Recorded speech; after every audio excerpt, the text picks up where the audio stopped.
ಇನ್ನು ಕಾಂಗ್ರೆಸ್ನಲ್ಲಿ ಜೋರಾಯಿತು power sharing fight. KPCC ಅಧ್ಯಕ್ಷರು ಉಂಟು, ಸಿಎಂ ಸಿದ್ದರಾಮಯ್ಯ ಉಂಟು. ಅಧಿಕಾರ ಹಂಚಿಕೆ ಬಗ್ಗೆ ಚಲುವರಾಯಸ್ವಾಮಿ ಪ್ರತಿಕ್ರಿಯೆ. ಅವರೆಲ್ಲ ಹಿರಿಯರಿದ್ದಾರೆ, ನಾನು ಈ ಬಗ್ಗೆ ಮಾತಾಡಲ್ಲ, ನನಗೂ ಅದಕ್ಕೂ ಸಂಬಂಧ ಇಲ್ಲ ಅಂತ ಚಲುವರಾಯಸ್ವಾಮಿ ಹೇಳಿದ್ದಾರೆ. ಅಧಿಕಾರ ಹಂಚಿಕೆ ಬಗ್ಗೆ ಸಚಿವರಲ್ಲೂ ಗೊಂದಲ ಇದೆ.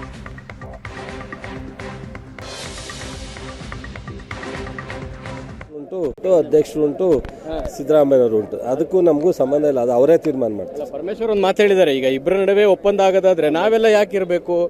ಅದೇನಿದ್ರು ಅವರೆಲ್ಲ ಹಿರಿಯರಿದ್ದಾರೆ. ಅಧ್ಯಕ್ಷರು ಉಂಟು, ಸಿದ್ದರಾಮಯ್ಯವರು ಉಂಟು, ಅದಕ್ಕೂ ನಮಗೂ ಸಂಬಂಧ ಇಲ್ಲ, ಅದು ಅವರೇ ತೀರ್ಮಾನ ಮಾಡ್ತಾರೆ. ಪರಮೇಶ್ವರ್ ಒಂದು ಮಾತು ಹೇಳಿದ್ದಾರೆ, ಈಗ ಇಬ್ಬರ ನಡುವೆ ಒಪ್ಪಂದ ಆಗೋದಾದ್ರೆ ನಾವೆಲ್ಲ ಯಾಕಿರಬೇಕು? ಅದೇನಿದ್ರು ಅವರೆಲ್ಲ ಹಿರಿಯರಿದ್ದಾರೆ. ಅಧ್ಯಕ್ಷ ಅಧಿಕಾರಕ್ಕಾಗಿ ಕಾಂಗ್ರೆಸ್ನಲ್ಲಿ ಯಾರೂ ಕಚ್ಚಾಡ್ತಿಲ್ಲ, ಅಧಿಕಾರ ಹಂಚಿಕೆ ಬಗ್ಗೆ ಗೊತ್ತಿಲ್ಲ ಅಂತ ಸಚಿವೆ ಹೆಬ್ಬಾಳ್ಕರ್ ಪ್ರತಿಕ್ರಿಯೆ ಕೊಟ್ಟಿದ್ದಾರೆ. ಬಿಜೆಪಿ ಜಗಳ ನೋಡಿ ಜನ ಎಂಜಾಯ್ ಮಾಡ್ತಿದ್ದಾರೆ. 5 ಬೆರಳು ಸೇರಿ ಮುಷ್ಟಿಯಾಗುತ್ತೋ ಅದೇ ರೀತಿ ಒಗ್ಗಟ್ಟಿದೆ ಕಾಂಗ್ರೆಸ್ನಲ್ಲಿ. ಹೈಕಮಾಂಡ್ ಮಾತು ಯಾರೂ ಮೀರೋದಿಲ್ಲ, ಬಿಜೆಪಿ ರೀತಿ ಬಡದಾಡ್ಕೊಂಡು ಬೀದಿಗೆ ಬಂದಿಲ್ಲ ಅಂದಿದ್ದಾರೆ. ಸಾಧ್ಯ ಇಲ್ಲ. ಈಗ ಕರ್ನಾಟಕ ರಾಜ್ಯದ ಜನತೆ ಬಿಜೆಪಿ ಒಳ ಜಗಳ ನೋಡಿ ಎಂಜಾಯ್ ಮಾಡ್ತಾ ಇದ್ದಾರೆ, ಅಷ್ಟಕ್ಕೆ ನಮಗೆ ತೃಪ್ತಿ.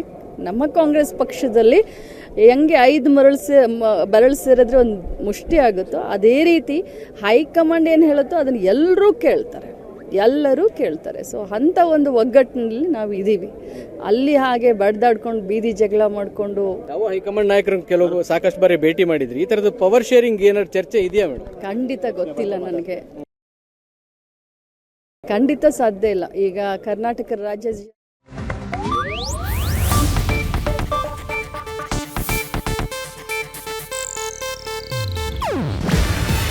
ಇದು ಏಷ್ಯಾನೆಟ್ ನ್ಯೂಸ್ ನೆಟ್ವರ್ಕ್ ಪ್ರಸ್ತುತಿ.